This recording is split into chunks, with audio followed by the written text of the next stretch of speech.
Homer enlists in the Army on Bart's behalf and accidentally discovers his hidden talent. After joining the U.S. Army, he earns a salary of $14,000. When he makes mistakes during training, his teammates are punished, and the drill instructor even gives him a personal foot massage. I like rubbing people's feet, cords and bunions are a treat. I can give massage real well. If you know I don't ask, don't tell. The U.S. Army launches a recruitment drive, but eligible young people ignore it entirely. They have no choice but to promote recruitment in elementary schools, creating cool promotional videos that make the kids eager to sign up early. The staff has them register, promising priority consideration when they reach the right age. Bart takes the registration form home to share the good news.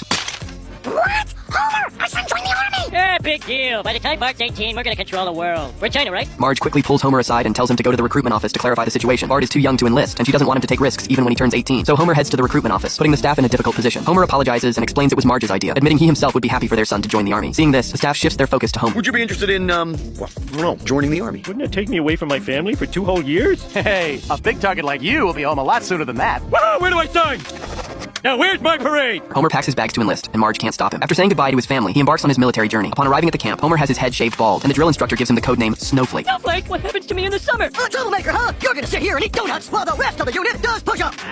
Homer tries to speak up for his fellow soldiers, but is warned by the instructor, who punishes everyone with 100 extra pull-ups. The instructor then hands Homer sashimi and kneels down to give him a foot massage. After the punishment, the group heads to a classroom where the instructor will assign tasks based on their test scores to appropriate department. Frontline infantry, frontline infantry, frontline infantry, frontline infantry. In the end, only Homer and a few others remain unassigned. Their scores are too low, and no department wants them. Homer thinks the instructor is looking down on them, but the instructor doesn't refute. Instead, he orders them to play the role of enemy forces in a military exercise. Homer realizes the instructor intends to use their cowardice to highlight the army's strength. That night, the exercise begins. As Homer walks, he encourages himself, determined to prove he's not a coward. He takes the initiative to lead the team. The instructor spots Homer's group and plans to attack, but Homer remembers it's Chinese New Year and fires his gun in celebration. It's Chinese New Year! Gung Hei Fat Choi! Gung Hei Fat Choi!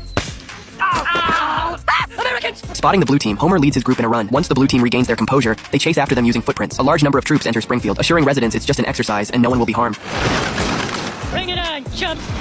Fingers, fingers, fingers! Homer seeks shelter at Moe's tavern. Moe lets them hide in the basement, but betrays Homer for money. The blue team quickly surrounds the tavern, and the instructor leads an attack on the basement. Knowing he can't win, Homer flees home, leaving his teammates to be captured. Soon, the blue team locates Homer using a drone. Homer tries his best to hide, but the drone sees through all his disguises. Finally, Homer lures the drone into a small, dark room and locks it with multiple bolts. The drone lights a match for illumination, only to find the room filled with bombs, resulting in its complete destruction. Furious, the instructor ends the exercise and declares a formal combat state, vowing to find Homer and get revenge. His deputy tries to stop it, as the exercise has already exceeded its budget. U.S. government policy is very clear. Never back down, never admit a mistake. That's why we won over half the wars we fought.